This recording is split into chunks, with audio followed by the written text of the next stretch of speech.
It is impossible to say when Charles Darrell and Sonia French first decided to murder Sonia's husband, Robert. Robert was nearly twice as old as Sonia, and he married her 10 years before Charles Darrell came into her life. For 8 of those years, Sonia was bored with her husband, although he did not seem to realize this. He was more interested in his books and the silver which he bought. Sonia and Charles were lovers for 6 months before things became difficult. People were beginning to talk, and it could not be long before Robert found out about them. "Robert will never give me a divorce," thought Sonia. "And Charles and I have no money of our own."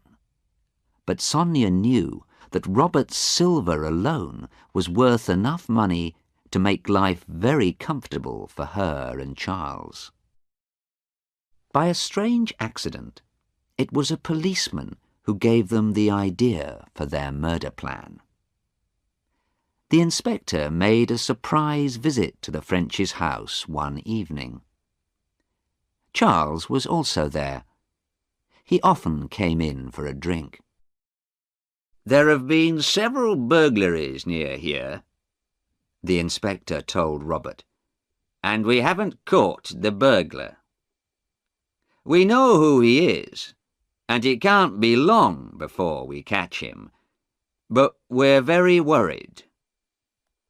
He carries a gun, and we're almost sure he has killed a man. Now this house is in a very lonely place. Mr. Darrell is your only neighbour. You also have a lot of valuable silver." "What are you trying to say?" asked Robert. "I'm saying that it's sensible to be careful," said the inspector. "Very careful. Why not put your silver in the bank until the burglar is caught?" "I don't want to do that," said Robert. The inspector tried not to sound angry. "Well, I have warned you, sir," he said. "Please remember that." The inspector left, and Charles said, "The inspector didn't warn me. He knows I've nothing worth stealing. But if this gunman does visit me, he'll be sorry. I have a gun, and I won't think twice before using it." He was tall and strong, and Sonia thought he was very good-looking, and she did not try to hide her feelings. "I feel sorry for the burglar who tries to frighten you, Charles," she said. 3 nights later, Sonia was lying awake in her bed. Robert was asleep. It was 10 minutes to 2. Sonia was excited. 10 minutes before Charles enters the house, she thought. It was 10 long minutes. And then she heard a noise. Glass breaking, followed by the sound of a window as it was pushed up. Robert did not wake up. Sonia waited until she heard the sound of Charles climbing through the open window. Then she reached across to Robert's bed. "Robert!" She was shaking him. "Wake up! There's somebody downstairs." Robert woke slowly. "What? Someone downstairs? No, I'm sure you're—" He sat up in bed, awake now. "There is someone. I'll have to go down, I suppose." He put on his old grey dressing gown and went out of the room. Sonia waited in the dark. It seemed a very long wait, but it was less than half a minute. Then a thin line of light appeared under the bedroom door. Sonia heard her husband give a sudden cry. Then she heard a gun explode. Something or someone heavy fell to the floor. Then a door was banged open, and there was the sound of running feet outside the house. Sonia waited. "Charles must have time to escape before I call the police," she thought. She put on her bedside light and got out of bed. Now it was all over, she felt strangely calm.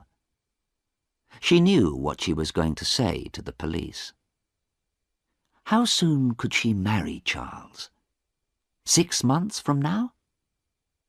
They could go to Venice for a holiday after they were married. She had always wanted to see Venice. Then the door opened, and Robert walked in. For a long moment, Sonia could only look at him, her stomach sick with fear. He looked back at her, silent, white-faced and untidy, but alive. What happened?" she said. "He got away," said Robert. "I'm afraid he's taken some of my best silver with him. I wish now I had listened to the inspector and sent it to the bank." "But I heard a gun," said Sonia. "I thought You're not hurt, Robert?" "No, Sonia, I'm not hurt," said Robert. "But I have some bad news. It's Charles. I think the dear, brave man was watching the house and followed the burglar in to try and help us. He's at the bottom of the stairs. I'm afraid there is nothing that we can do for him." Sonia fell forwards, her eyes closing, and Robert caught her. He carried her to the bed, then went downstairs. When he reached the bottom, he had to step over the body. He did this calmly, stepping around the blood on the carpet. But when he walked into the room where he kept his silver, he wanted to cry. All of the best pieces were gone. He closed the door and went into his study. But before he telephoned the police, he was careful to clean the small gun that was in his dressing-gown pocket. Then he locked it inside his desk. He had taken care of the one problem in his usually very tidy life, and he wanted to make sure he would have no more trouble. As the inspector said, it was sensible to be careful.